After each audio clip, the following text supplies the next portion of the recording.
Ako si Marmelin Sibal, 37 years old. Nagtatrabaho ko sa Canada na about 2 years na. Magto 2 years ngayong June 23. Nangarap akong nag-OFW kasi nainggit ako sa mga pinsan ko na may kaya na sila kasi nagtrabaho rin sila abroad. Nagagampanan ko ang pagiging nanay ko through tawag-tawag sa kanila. Nagtatanong kung anong nangyayari na sa kanila. Malaki natutulong niya tulad sa mga bata.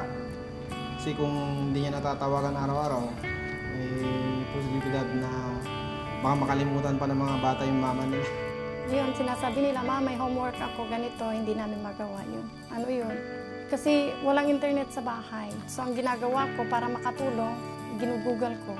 Tapos sinesend ko sa kanila. Ano, wag siyang magsawa sa amin.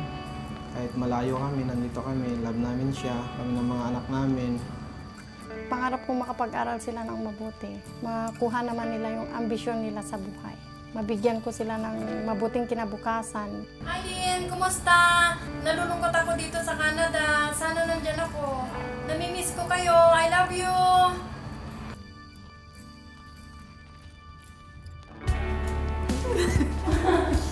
Yeah, damo.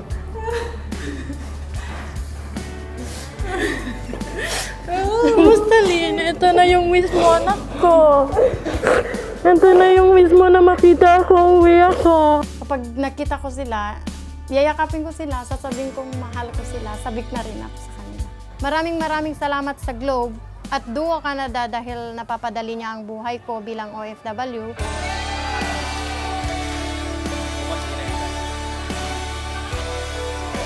Kahit malayo ako, nagagampanan ko yung role ko bilang ina at higit sa lahat, nakakausap ko sila ng matagal.